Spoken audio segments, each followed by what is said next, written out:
Hey you guys, what's going on? It's Average Bob here. In today's video, we're going to do a Week 6 breakdown of the 3-2 Baltimore Ravens coming to Metlife Stadium on Sunday to face our 4-1 New York Giants. What do you think the Giants need to do to be successful this week versus the Baltimore Ravens? Let me know down in the comments because I want to hear from you guys. I want to hear your thoughts and make this more interactive.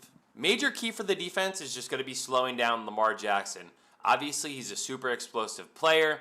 And he can easily extend plays with his legs. So far this season, he's had over 1,000 passing yards, 12 touchdowns, and 347 rushing yards, along with 2 touchdowns. So the Giants are going to have their work cut out for them. I assume you're going to see a quarterback spy, whether it's Jalen Smith or Tay Crowder. One of those linebackers just always watching Lamar Jackson, whatever he's going to do, to keep a close eye on him and try and keep him within that pocket. Another key offensive player on the Baltimore Ravens that the Giants really need to stop is fifth-year tight end Mark Andrews. He's having a great season so far. The Giants are going to have their work cut out for them as they really don't play the best first tight ends historically. And Andrews is a top target for Lamar Jackson. So really, if we could contain Lamar and limit, the damage done by Mark Andrews, I think that the Giants will have a pretty good shot in this game here. Again, I expect that you'll see a lot of blitzes and disguised blitzes by Wink Martindale.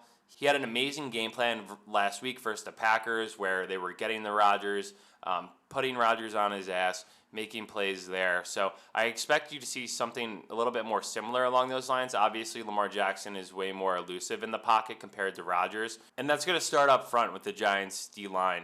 They missed Azeez Ojulari last week. I'm not sure if he'll be playing in this game, but O'Shane Ximines stepped up, had that big hit on Rodgers on the Hail Mary at the end of last week's game that sealed the deal.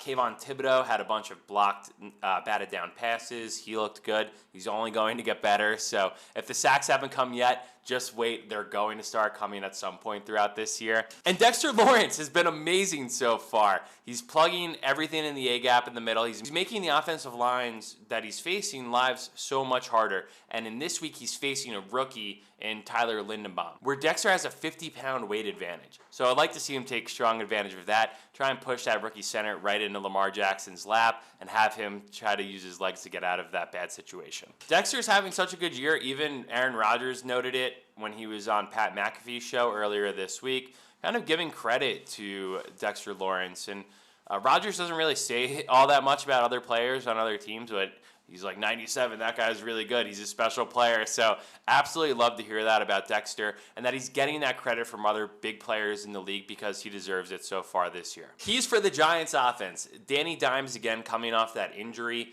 2 weeks ago, he looked great last week. Although he didn't have a touchdown, he arguably played in one of his best games as a Giant.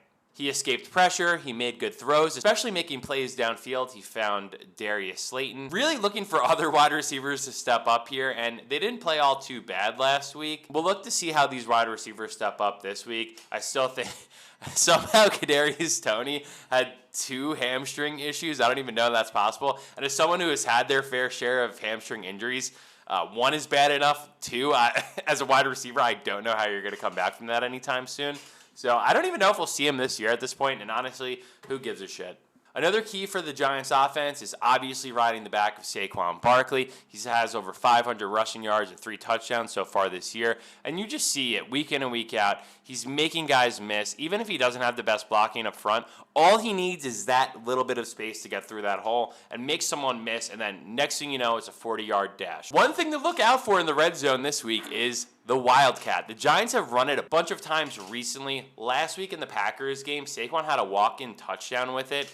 I don't want to ruin our game plan here, but you might see a Saquon pass coming in the next few weeks once teams do start stacking the box against that Wildcat front. The last detail for this game I want to touch on is that the Baltimore Ravens have the best kicker in the NFL in Justin Tucker. He plays a factor in every single game, whether it's a big field goal before halftime or a game-winning field goal, which you see he does kind of like week in and week out.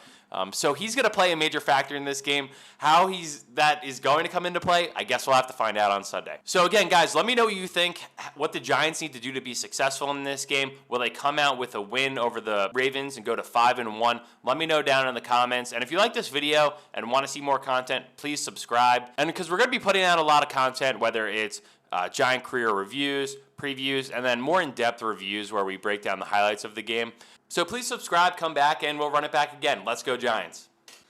Classic, trying to record a video and construction right outside the apartment.